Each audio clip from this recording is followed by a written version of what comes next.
आता जर विमानात बसून जर कोण जात असेल त्याला पळवलं असं कुठं म्हणतात? बरं, त्यांचा पक्षप्रवेश कधी आहे? महत्वाचं असं आहे की काल दोन विमानं नांदेडमध्ये आले होते, त्यापैकी एका विमानात खासदार गेले 2 बसून, पण दुसऱ्या विमानातली माणसं अजूनही नांदेडमध्येच आहेत. खरं तर या सगळ्या चर्चा ज्या होत आहेत, आता मी विमानातून उतरल्यानंतर UBTची दिल्लीतली पत्रकार परिषद बघितली. त्याच्यामुळं या सगळ्या गोष्टीची कल्पना माझ्यापेक्षा तुम्हाला जास्त आहे, कारण नांदेडमधनंच काल 2 खासदार इथनं गेले असं आपलं म्हणणं आहे आणि ते आता दिल्लीमध्ये आहेत. त्याच्यामुळं आपण संध्याकाळपर्यंत घडामोडींवर लक्ष ठेवू, नजर ठेवू. संध्याकाळपर्यंत काय घडतंय आपण पाहू, तुम्ही पण आणि मी पण. ऑपरेशन टायगर संपणार कधी आहे? 30 जूनची तारीख आहे का? त्या ऑपरेशन टायगर तुम्हाला माहीत असेल तर बघा, मी मागच्या वेळी देखील सांगितलं होतं की माननीय शिंदेसाहेबांचं नेतृत्व हे महाराष्ट्राच्या जनतेमध्ये, देशाच्या जनतेमध्ये सर्वमान्य आहे. रोज प्रवेश होत आहेत. त्याच्यामुळे खासदारांसाठी वेगळं टायगर ऑपरेशन, आमदारांसाठी वेगळं टायगर ऑपरेशन, नगरसेवकांसाठी वेगळं टायगर ऑपरेशन, असा कुठेही प्रयत्न शिंदेसाहेबांनी केला नाही किंवा त्यांचे सहकारी म्हणून आम्ही कुठे केला नाही.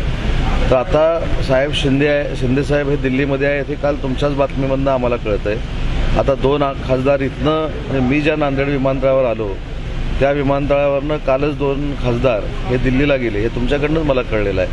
त्याच्यामुळे मला असं वाटतं की आपण संध्याकाळपर्यंत जर थांबलो तर तुम्हाला पण आणि मला पण काही गोष्टी क्लिअर होतील. दुसऱ्यांदा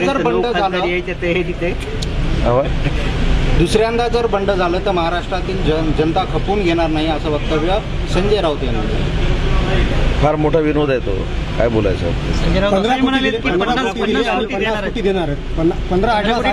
बघा, हाच प्रयोग, ही चर्चा आम्ही ज्यावेळी गुवाहाटीला गेलो त्यावेळी झाली.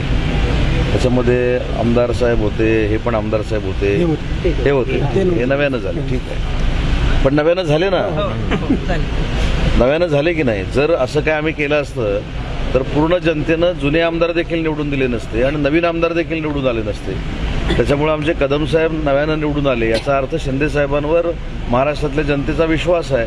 आणि दुसरी महत्त्वाची गोष्ट की हा गांडू आहे, तो गांडू आहे, हे काही शब्दप्रयोग राजकारणामध्ये चांगले नाही. शेवटी राजकारणामध्ये जनता ठरवत असते, मतदार ठरवत असतात काय करायचं ते. आणि आमच्या बाजूनं नगरपालिकांमध्ये कौल आला, महानगरपालिकेला कौल आला, जिल्हा परिषद पंचायत समिती कौल आला, तर मतदारांचा कौल महत्त्वाचा असतो. त्याच्यामुळं कोण गावगुंड पाठवून जर मस्ती करणार असतील तर ते पोलीस त्याच्यावर कारवाई करतील, पोलीस त्याची दखल घेतील. पण जिथं ऑपरेशनच, हेच सांगतात ऑपरेशन चालू आहे, हेच सांगतात. कसं आहे की आपल्या माणसावर आपणच जर विश्वास ठेवतो तो शेवटी नाईलाजानं ह्या सगळ्या प्रक्रिया करत असतो. जर स्वतःचा विश्वास आपल्या माणसावर ठेवला नाही अशा गोष्टी होत नाहीत. त्याच्यामुळे म्हणून मी सांगितलं की शिंदेसाहेब दिल्लीमध्ये आहेत हे देखील तुमच्याकडनंच आम्हाला कळलेलं आहे.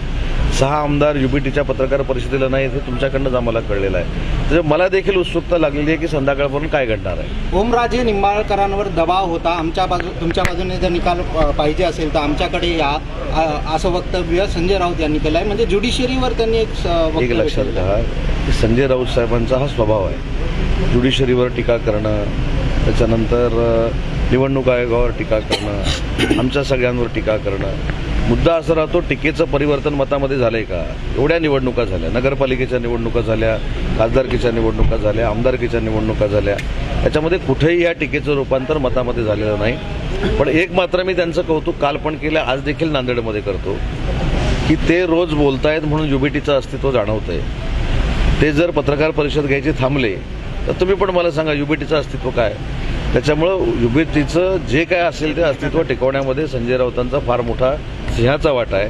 आणि गेले 4 वर्ष ते अशाच पद्धतीची बदनामी करतायत, पण या बदनामीचं रूपांतर कधीही मतामध्ये झालं नाही. आणि शिवसेना जी शिंदेसाहेबांची आणि वंदनीय बाळासाहेबांच्या विचाराची ज्या शिवसेनेमध्ये आम्ही काम करतोय त्या शिवसेनेवर कधीही परिणाम झाला नाही. महायुतीचं उद्या मतदान होणार आहे. आता एकनाथ शिंदे गटामध्ये जे आहे ते नागेश पाटील आष्टीकर येणार आहे.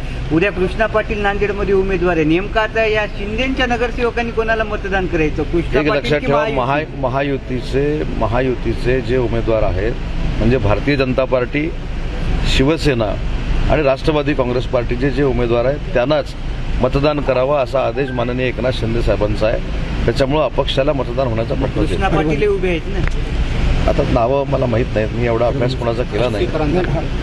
म्हणून मी काय सांगितलं की महायुतीचे जे उमेदवार आहेत, परत मी नावं घेतो पक्षाची, त्याच्यामध्ये भारतीय जनता पार्टी, शिवसेना आणि राष्ट्रवादी काँग्रेस पार्टीचा उमेदवारच कुठे नाही 11 याच्यामध्ये, कारण ते दोन्ही बिनविरोध झाले. त्याच्यामुळे जिथं महायुतीचे उमेदवार आहेत, आमच्या महायुतीच्या मित्रपक्षाचे उमेदवार आहेत, तिथंच मतदान आमची लोक करणार आहेत. ऑपरेशन टायगरसाठी वर्धापन दिनाचा मुहूर्त निवडलाय असं कळतं. काय नाही आपण संध्याकाळपर्यंत थांबू ना.